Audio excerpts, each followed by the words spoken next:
So today we're talking about the John Wayne problem and the Bing Crosby solution. We're talking about different opportunities we all have in planning our estate and what we can do to do a better job in this age of change. And we know we have a new proposal before Congress now, all sorts of different things they're thinking about, even the elimination of the death tax. But I'll tell you from the get-go tonight, the death tax will not be eliminated. Because of the Byrd Amendment, it takes 60 United States senators to okay that. The Republicans only have 50. So the death tax of 40%, the voluntary death tax, will stay with us. But for those people who have larger size estates, there are many ways you can reduce that problem or even eliminate it with proper planning. So tonight we'll be talking about what happens to your estate at death. We'll talk about where your will was written. Was it written in the State House, or do you have a personally written will? We'll talk about different types of estate plans and which one might be best for you and your family. And in particular, we'll be emphasizing the idea of the living trust, and we'll see how this idea can probably be the best for most families, where it allows you to stay out of court, save time, save money, save taxes, and protect your children down through the generations and even your grandchildren. We'll talk about how important it is to plan not just for your death, but also for your incapacity. We'll talk about the Groucho Marx problem and the problem of conservatorships.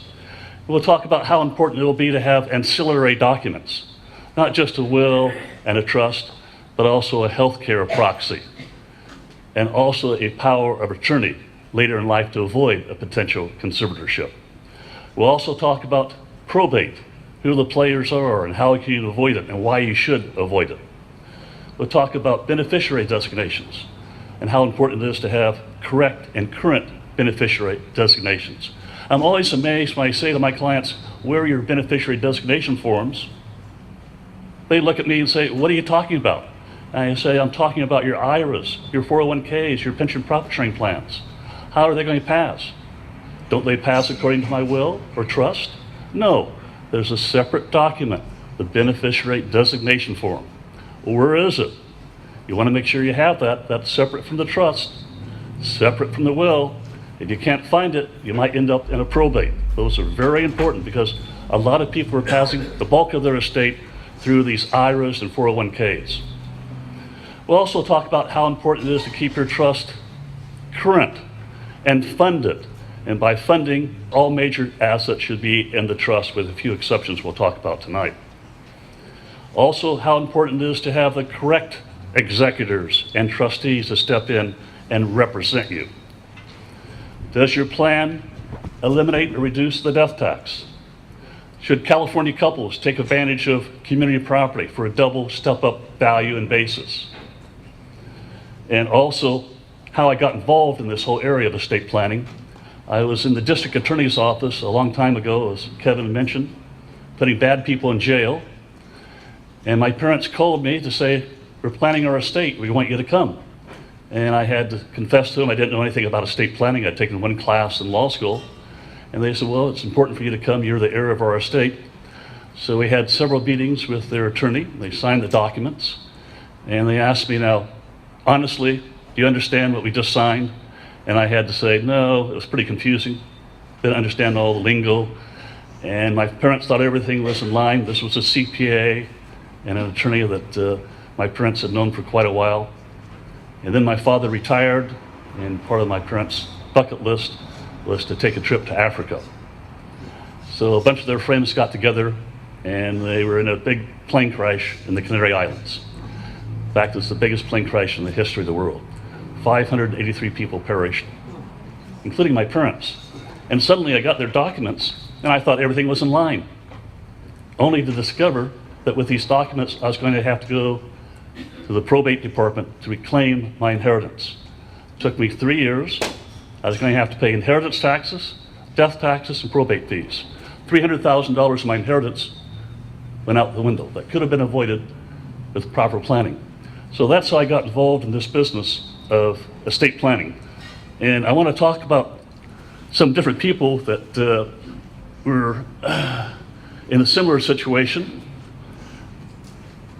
and some ideas we can get in terms of planning our estate. So I think we all know who this guy is. John Wayne. Major estate, went to a big firm in Los Angeles. Excellent firm for corporate work, business work, partnerships, but they really didn't understand trusts, probates. John Wayne ended up in a probate in Orange County that took 22 years.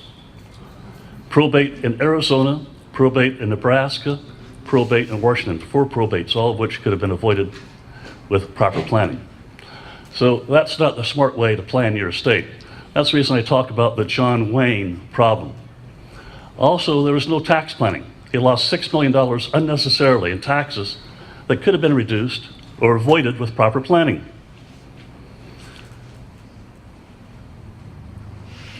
So one of the things we want to make sure we do is to avoid probate, and if I can get this machine to work.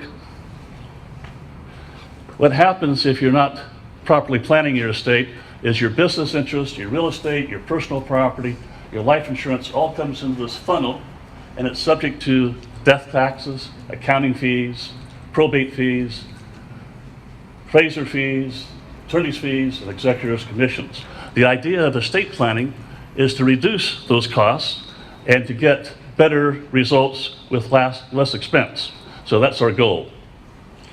And I just want to show you here for a minute that the state of California probate fees are expensive. I've got a chart here showing you how expensive it is, but it's based on the gross value of assets. That's an important consideration. So if you have a house that's worth $1 million and you have an $800,000 mortgage, the probate fee is based on the full $1 million. And how much is that? Well, if you look here, you can see it's $46,000. If you have a timeshare in Hawaii, you're going to have a probate on the timeshare in Hawaii. If you have a family farm in Iowa, you're going to have a probate there. The idea of a trust is to gather up all those assets and put the assets into the trust to stay out of court.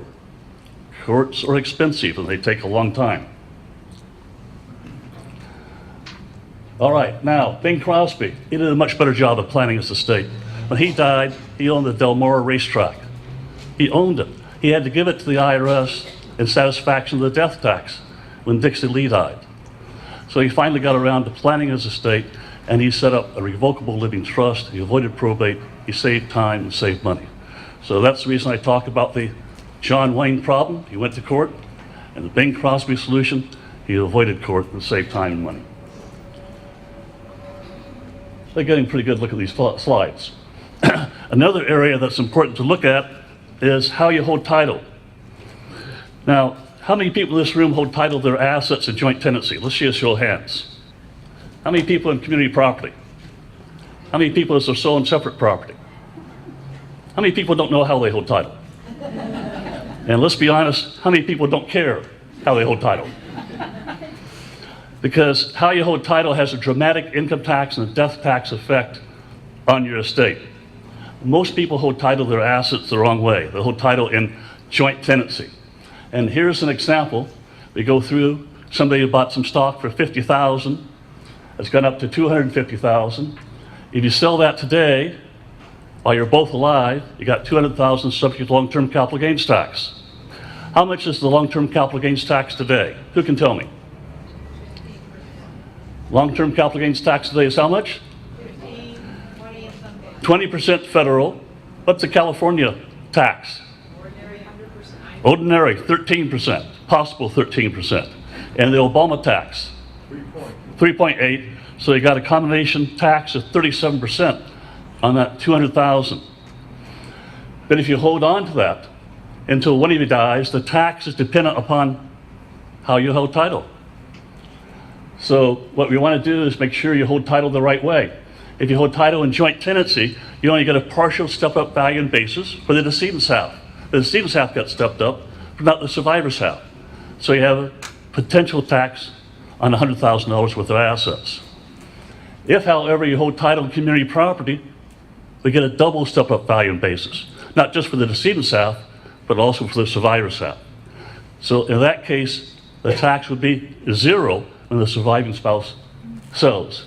So the important thing to remember is joint tenancy is a death tax trap and can be an income tax disaster. And you don't need me to change title to your house or the stock market portfolio. You can go down and get a deed at the stationery store and do that yourself. We all remember Groucho Marx. What a great actor he was. What was the name of that show he had? You Bet Your Life, was that the show? Yeah. He was one of my favorite guys, quite a character. He didn't do a very good job of planning his estate. And later in his life, he had some health issues, and he had Alzheimer's, and there's a big dispute within his family. And his defense was, yes, I'm older, I'm having a difficult time remembering things, but I'm okay, and I know what I want. And there's a lot of testimony from psychologists, friends, family, and the court finally discovered that he was not okay and imposed a conservatorship on him, took all of his assets away, denied his right to vote, and basically appointed somebody else to manage his assets. This all could have been avoided with proper planning. Marilyn Monroe, probate went on for 30 years, and it could have been avoided with proper planning. So what I like to do is sort of talk about different ways you can plan your estate today. Everybody in this room will fit into one of these categories. Now, some people are too busy to plan their estate. So don't worry about that. I know you're busy with your business, busy with your kids, probably spending more time planning your annual vacation than your estate plan, because Jerry Brown has a plan for you. But Jerry Brown's plan is not the best plan. This is called the intestate statute. So this is for people who have no plan, no will. And if you go across the page, you'll see taxes saved, probate avoided, guardianship avoided, conservatorship avoided. No, no, no. But that's the decision you've made. That's probably the most popular way to plan your estate. Next most popular way is to do maybe a do-it-yourself plan. You don't need a lawyer to write your plan for you. LegalZoom, they'll do it for you, but you better look at the proviso in the LegalZoom documents, because it says this is not a legal document. We suggest you take this to an attorney and have them review it. Well, that's LegalZoom. Or you can act like Chief Justice Warren Burger, Chief Justice of the United States Supreme Court. He did his own plan. He was a brilliant corporate attorney, but didn't really understand estate planning. And he saved about $4,500 in legal fees, but has cost his family $200,000 in unnecessary taxes. Next type of arrangement is the simple Alda spouse type of arrangement.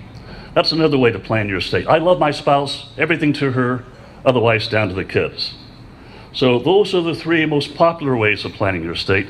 But in my opinion, after 45 years as an attorney, it's not the best way to plan your estate. The better ways of planning your estate, in my opinion, are different types of trusts. So I'm going to begin here with Summer in the front row. And Summer, I'm going to go ahead and give you $100. And I'd like you to manage this wisely for my friend Kevin Tiber. Kevin, where are you? All right. So I want you to manage that money wisely and take in the income each year. If the income is not enough, give them the right to evade the principal. Now, I just created a trust. This is an oral trust. Oral trusts are valid, by the way, in California, up to $500. And look at the people involved here. I'm the creator of the trust, but I'm called a special name. What am I called? Grantor, trustor, or settlor. Okay. Over here we have Summer. In plain English, she'd be called the manager, but what do we call her technically? Trustee. And then over here we have Kevin. In plain English, we probably call him Lucky. But what do we call him technically? The beneficiary. Now, all trusts in California are revocable. All of them, unless it's expressly stated to be otherwise. Some trusts are irrevocable, but this trust is revocable. So I could change my mind anytime I wanted, like now. Thank you. I got my $100 back. Summer did a very good job of managing my money. I did this a few months ago, and somebody snuck back on me a $1 bill. So we see what a trust is. Now, I'd also like to show you how important it is to properly fund the trust. There's something else to have a trust, but we also want to make sure we properly fund it. We also want to make sure we have a will that pours the assets into the trust that you may have forgotten about. We always have a will with a trust. We never have a trust by itself. So by way of illustration, if this is my trust and this is my will, and I forgot some assets that didn't get into the trust, the will will pick them up and pour it into the trust. This is sometimes called a spillover will. A spillover will, because it spills over into the trust, okay? Or pour over will, same thing. And then it's important to fully fund the trust. Now, a trust is simply a container for your assets. So here is a container for your assets. And I want to present this to Summer. Here is your trust. And the most important question I have for Summer are what assets are in your trust? And she'll probably say, well, what do you mean what assets are in my trust? Are your assets in the trust? Because that's how we avoid the courthouse. That's how we save probate fees and stay out of court. So what do you think her major asset is? Probably her house is the biggest asset. Here it is. And like most people, she probably holds title in joint tenancy. We know that's an income tax disaster. We don't want to hold title in joint tenancy. We want it in community property inside the trust to avoid probate. So we do a transfer of the deed, the grant deed to the house, into the trust. It's now funded with the house. We want to get the other assets in here as well. So she may have a little commercial building. We do a grant deed putting this in here as well. She may be lucky enough to have a boat for the weekends. We'll put that in there as well. All major assets are going to go in. And Kevin, you may remember this. Your savings accounts, your CDs, your money market accounts are going to be retitled in there. And I have a hunch working here at the bank that Summer has some pretty good investments. Here are a couple of my favorite investments. These always pay good dividends.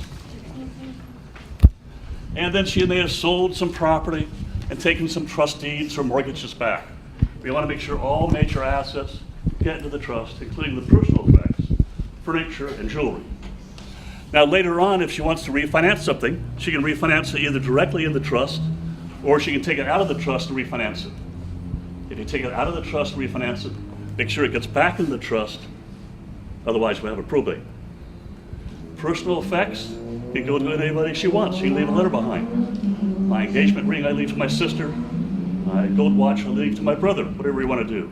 So this is a graphic illustration of how important it is not just to have a trust, to have a funded trust, to make sure all assets in the trust to avoid court. And now we've seen the simple revocable living trust. Does it save taxes? No. But the exemption amount for that is $5 million and how much? The exemption amount's how much? $5 million and $490,000, and it's going up by inflation. So if you have less than $5,490,000, you may not need anything more complex. But a lot of people set up trusts a long time ago, and they set up something called a standard revocable living trust. Now this is called an AB trust. Why did we do that? Because back in the old days, the exemption was how much? 600,000. And so people would come in and say, you mean I have to pay taxes if I have more than 600,000? Yes. And people say, well, how do I avoid that? Well, we set up an A and a B trust. That's how we do that. So you can double the exemption amount to $1.2 million. All right, that was great. But what's happened now is the exemption amount has gone from 600,000 to $1 million, $2 million, $3.5 million, and now how much? $5,490,000, and it's going up. So there really isn't a need for this A-B trust anymore. And you're going to be upset if your spouse dies with an A-B trust and you have to do trust administration. What am I talking about? Well, if you read your A-B trust, it says when one of us dies, the surviving spouse must create two sub-trusts. The A stands for above ground. That's the survivor's share. And the B trust is for below ground. That's the decedent's share. Two trusts, you have to have two different bank accounts. You have to do two income tax returns for the B trust, two income tax returns for the A trust, and surviving widows and widowers are not happy with all this work because they haven't kept current with something called portability. In 2010, we had a new law that went into effect that said not only is the exemption amount going up, but the surviving spouse can take the deceased spouse's unused exemption amount and combine it with hers, so you can protect over $10 million. So a lot of my clients are doing away with the B trust. They're busting the B trust to make it easier for the surviving spouse. So the surviving spouse doesn't have to do this complicated footwork and hire an accountant to do the 4 income tax returns for the rest of her life. So that's just something to think about. Now, another thing you might want to think about is this idea of the dynasty trust or the legacy trust. And what I mean here is, when you die, most people say, everything goes to my spouse, that's good. And then they say, it all goes down to my kids at some age. Maybe you spoon feed it, 30, get a third, 35, half, 40 of the balance. But it goes unprotected outright to the kids. Is that really what you want? You know, I think of myself as being a trust doctor. I fix trust. I'm not a medical doctor, but I help clients fix trust, bring them up to date, administer trust, and make sure the assets stay in the family tree, and make sure they get down to the kids, the grandkids, and the great-grandkids. I can keep your money in the family tree for 100 years. Do you like your son-in-law? Are you happy with your daughter-in-law? So this is just an opportunity for you, and it doesn't matter the size of your estate, it's just a question of what do you want to do. What I found is most people just say, oh, give it to them when we're both gone. What difference does it make? And then I deal with the children later on, and we discover maybe one of the children became a doctor, and he gets sued for malpractice. Well, he got the inheritance outright free of trust, so the creditor can step in and grab all that money. Or perhaps the daughter was driving down the street a little bit too fast, she killed somebody. Judgment against her. The judgment creditor can step in and grab all that money unless it's put in an ongoing dynasty trust, also known as a legacy trust. And you can keep that money as your children's sole and separate property, even though they get married later on. And you can also say to the children, you have the right to this money after you're gone. You get the income. You can get the principal if you need it, but if you don't spend it all, I insist it stays in the family. It has to go to somebody else in the family. Your sibling, grandchildren, great-grandchildren. But you can do anything you want with it. It's up to you and how you plan your estate. But I'm always amazed at people who say, I don't like that son-in-law. And then I look at their documents, and it's going outright to the daughter. You should restrict it to make sure it stays as her sole and separate property. And it only goes to her, and it protects her. What's the divorce rate today? 60%. 60%. So here's an opportunity to make sure that you can protect your family and avoid the death tax, not just for you and your spouse, but avoid it for your children and grandchildren, who are down for 3 generations, 100 years, with asset protection. So it's fun to talk about tax protection, but asset protection, I think, is even more important if you're concerned about keeping the money in the family. So here's what we have. Getting close. In the typical AB situation, let's say it's a $2 million estate, $2 million. Dad dies. His share, $1 million, goes where? Trust B. What does B stand for? Below ground. He's dead, right? So Biden's spouse's share, the widow's share, goes into the A. What does A stand for? Above ground. She's alive. So you have an A and B trust. She has the right to all the income. She has the right to the principal if necessary. She could spend it all if necessary. But what happens is then we have to have a separate bank account here, an allocation between the A and B, and it's a lot of work for most people, and it's not necessary if your estate's below the exemption amount of how much? $5,490,000, and it's going up. Okay? So this is just an opportunity for you to think in terms of how it goes, and then you can keep it in trust for the benefit of your children if you want, or you can leave it to them outright, free of trust.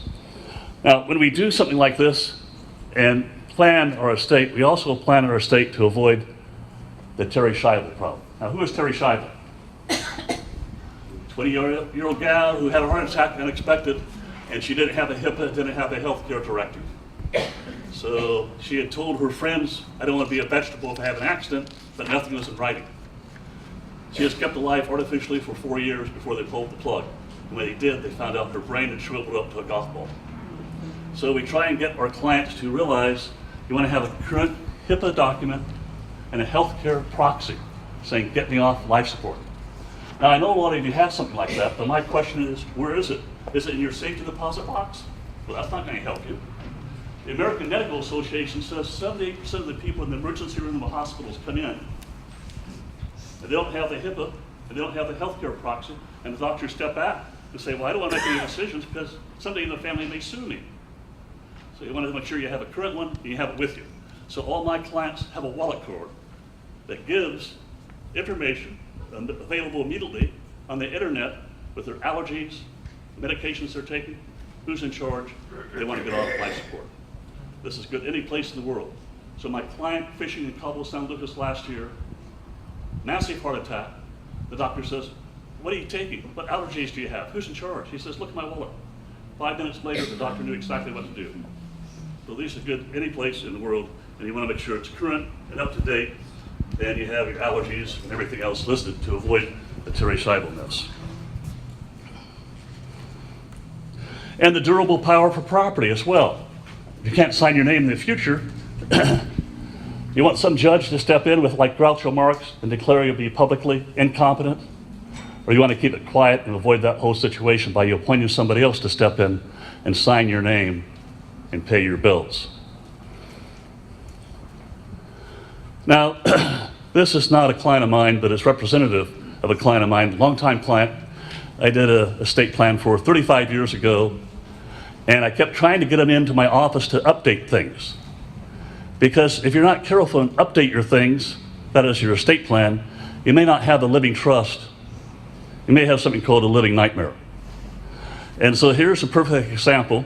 This was a brilliant businessman, lived in Newport Beach, and every year he'd have another excuse why he couldn't come into my office for free and let me look at his documents. He said, everything is in line, Bailey. Did a great job 35 years ago. I got all the assets in the trust. Everything is perfect. And I said, believe it or not, there have been some changes at the state level and the federal level. Please, come in. I don't know, couldn't budge. Finally died. We discovered he had 30,000 shares of stock outside the trust, which triggered a $200,000 probate. Did he have a living trust? Yes. He was a procrastinator. It turned into a living nightmare. It could have been avoided.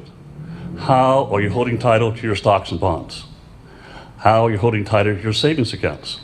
All major assets should be in the trust. Cars don't normally go into the trust because we buy and sell cars every couple of years. There's no probate on cars.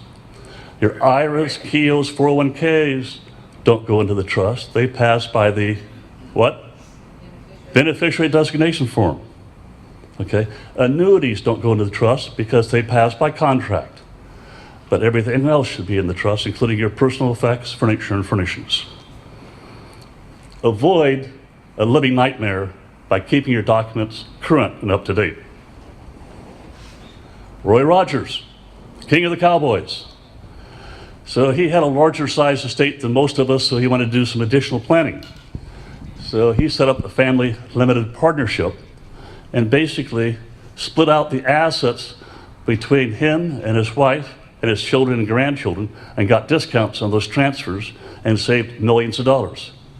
Yes, he had a revocable living trust, but he also had family limited partnership and several other techniques to avoid the unnecessary death taxes.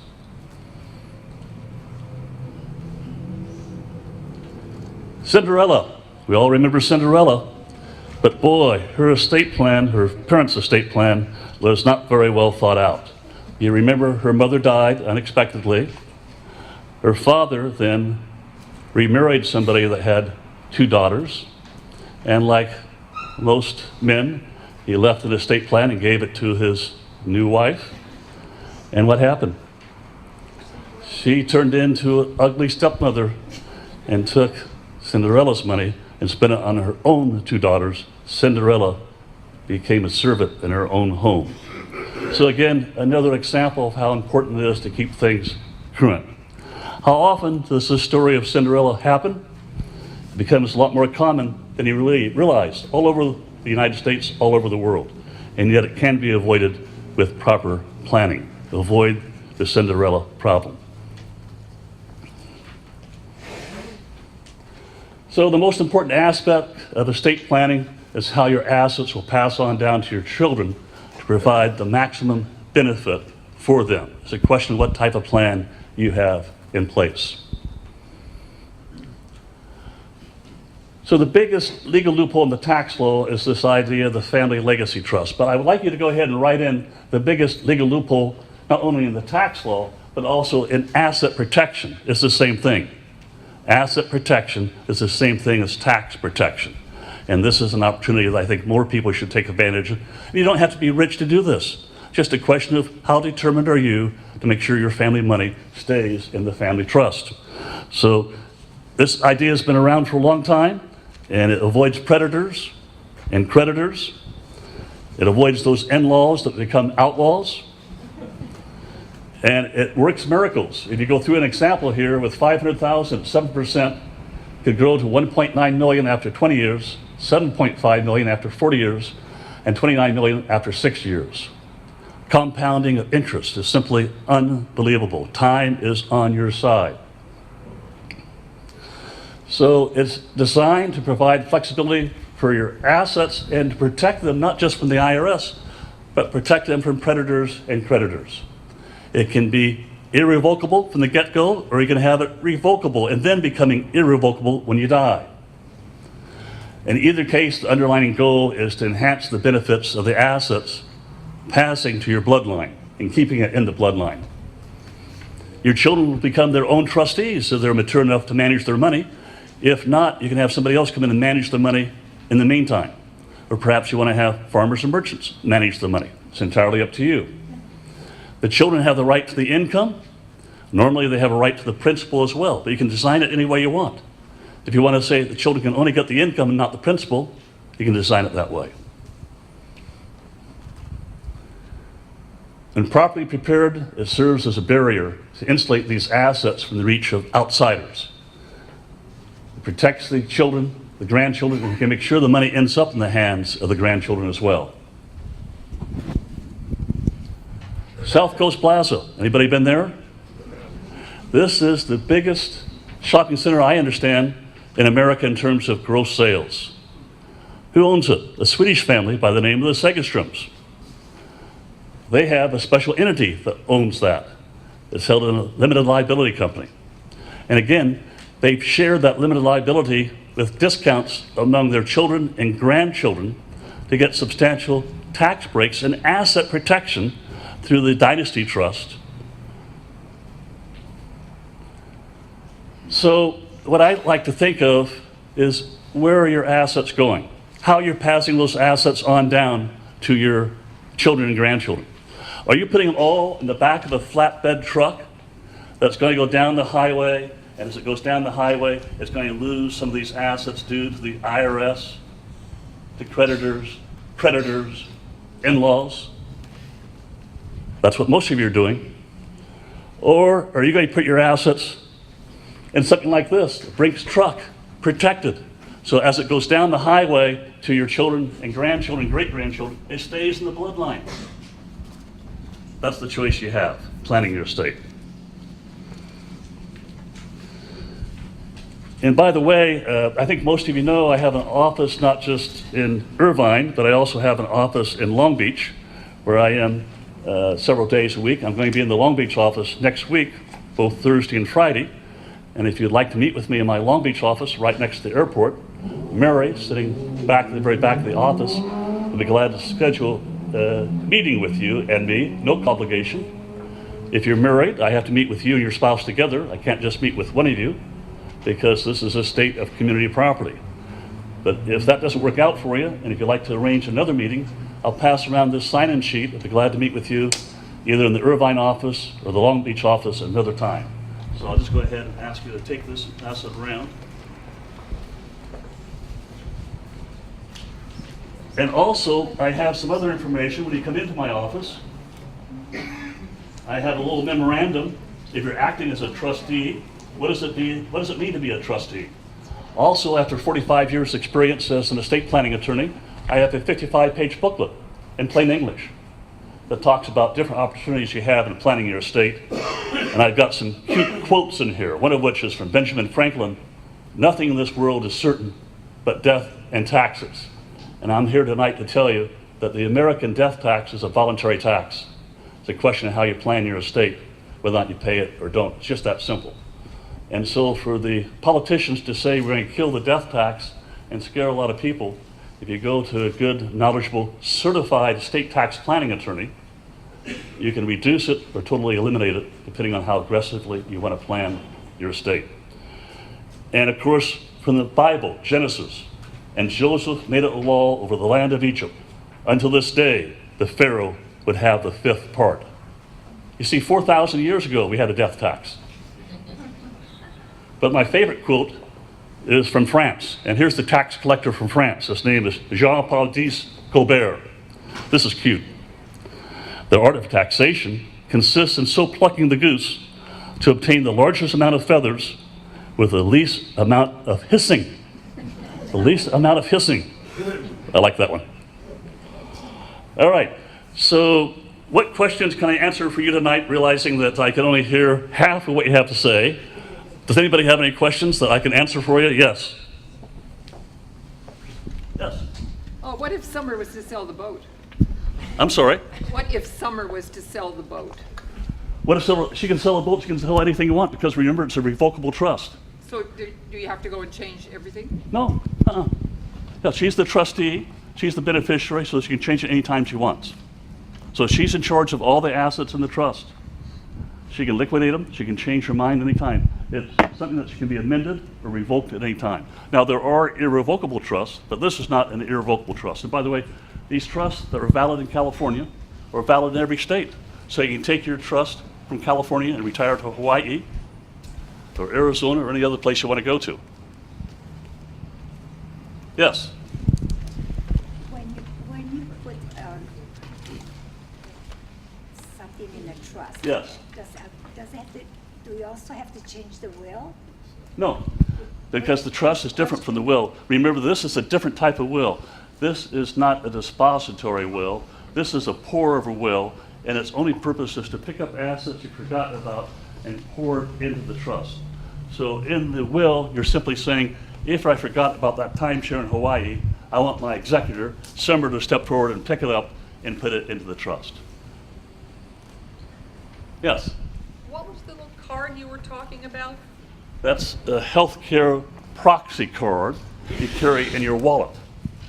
So basically what that is, it's a copy on the internet, immediate access to what allergies you have, what medicines you're taking, who's in charge.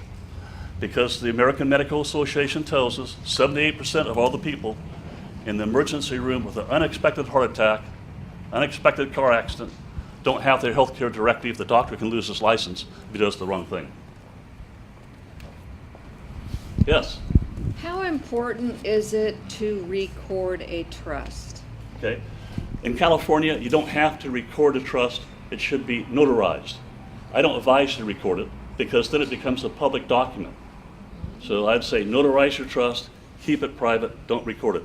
Now, if you want to record it, you can, but there's no need to record it. The grant deeds, of course, would be recorded, but not the trust. Yes? I have a really old trust, Mhm. and I've changed it, and it's always been notarized, and it looks like a sloppy cookbook. Okay. Is there a way to just demolish it, make it go away and start over, or do I just keep it going until I drop dead? Okay. The question is, I have a trust I've changed numerous times, and it's looking kind of sloppy, and I want to know, should I go ahead and restate it into a new document, or what should I do with it? I think you probably want to restate it to a new document, just one copy you have to look at, rather than the original document, amendment number 1, amendment number 2, amendment number 3. You're going to get so confused. So probably restating that to bring it current. It's called restating it? Restating the trust. Okay, thank you. Yes. If you have a home that is in the trust, registered in the trust, must you still have it in community property? Yes. If it's community property. Now remember, the back pages of the trust, you're going to have 3 schedules. One schedule of the back page of the trust is going to list the assets you own together, the community property. Another schedule is going to list the husband's separate property. And a third schedule is going to list the wife's separate property. So you can keep separate property separate, but we have 3 different schedules of assets, listing the stocks and bonds, listing the cash accounts and everything else. That's important to have a listing of that, to make it easier for the successor trustee to know what's in the trust. Otherwise, how is he going to know what's in the trust? Do you have a schedule attached? You should. Check your trust. Yes? Are there any problems having assets in 2 states without all going into one trust? No, that was exactly what John Wayne should have done if he had proper advice. He had assets in Arizona, Kansas, Washington. He should have taken all that and put it into his California trust and avoided probate in those other jurisdictions. That's one of the main reasons we set up a trust, to make sure we avoid probate in these other states, because you have separate judges, separate attorneys. It gets very expensive. Yes? If the only asset you have that's not beneficiary, driven like it's beneficiaries, is a house, would it be beneficial to have a trust for that house, or should you just do a will? Okay, repeat the question one more time because of my bad ear. So the only asset you have that isn't like covered by beneficiaries, like some account beneficiaries. Like the only asset you have is a house? Right, so should that go into a trust, or should it just be your as a will? Well, I think it'd be best to have it in the trust to avoid probate and conservatorship. If you have it in the will, you're exposing it to probate and conservatorship. So again, our practice here in Long Beach is to eliminate probate, avoid conservatorships, save taxes, and keep you out of court. You would not be happy if you have to go to court. Believe me, it takes a long time in my own personal circumstance. 3 years to get my inheritance. Plus, I had to lose $300,000. It just doesn't make any sense. So plan your estate to avoid the process of going to court. That's the best way to go. Okay, any other questions? It's free tonight. Yes, sir. If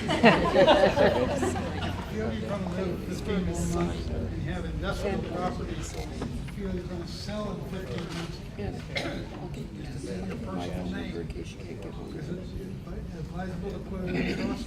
Yes, I have it in the trust right now because you never know. You could have a traffic accident. So get it. How much more expensive is it to sell it when it's in a trust than it is in your personal name? Same price. It doesn't matter if it's in the trust or your personal name. You're still going to sell it. You're still going to hire a realtor, I suppose. Same price. The realtor is not going to charge you a different price. So again, all major assets, in my opinion, should be in the trust to keep you out of court. Save time, save money. Yes, sir. If you moved to Arizona from California, Yes. and created a California trust, Yes. you have to recreate another principal trust? No. The question is, if I could create a trust in California and move to Arizona, do I have to create a trust in Arizona? No. California trust will be valid in Arizona. Now, there may be a little difference in terms of their health care directive or durable power, but quite frankly, a valid health care directive in California, a valid durable power in California, every state recognizes. So I don't think it'd be any problem at all. What about property held in another country? All right, now, getting complicated. Property held in another country. What country? Colombia. Colombia, okay. So I don't know anything international. There are international attorneys, but my advice for somebody that owns property in Colombia is to talk to an attorney down in Colombia who specializes in estate planning. And that would be true likewise if you had property in New Zealand or France. You want to meet with a local attorney, you get proper advice. I know California rules, I know the national rules, but I don't know the international rules. But there are some attorneys that sort of specialize in that. But you'd be much better served if you get a local attorney in that country. Yes? Is there an age or amount of money that you should think about getting a trust? Well, I would say anybody that has more than $300,000 should have a trust, because at $300,000 you can save $15,000 in probate fees, and the larger the estate, the larger the savings.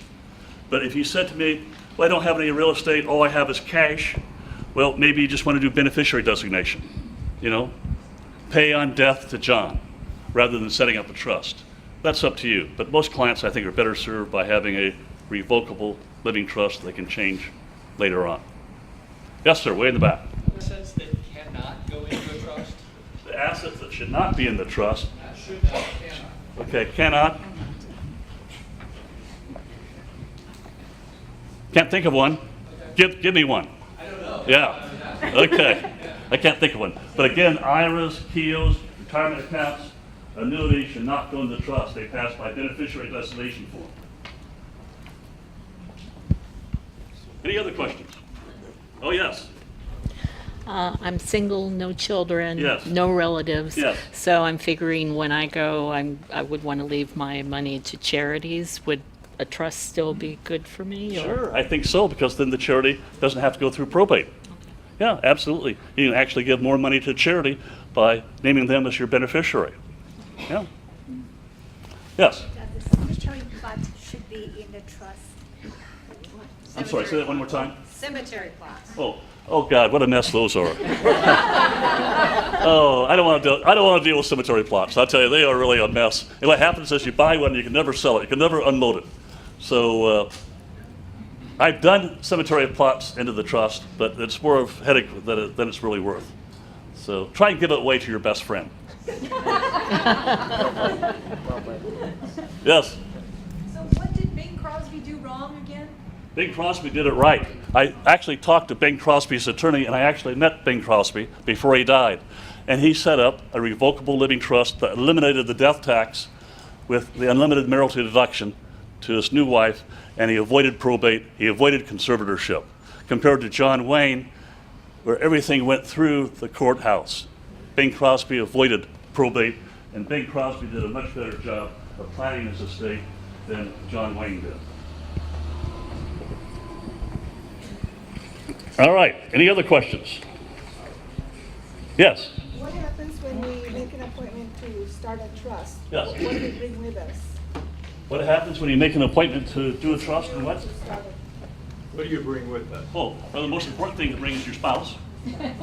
And then a list of your assets, how title is held, and then it's also important to think in terms of who do I want to have as my successor, trustee, executor, who do I want to have as the beneficiaries.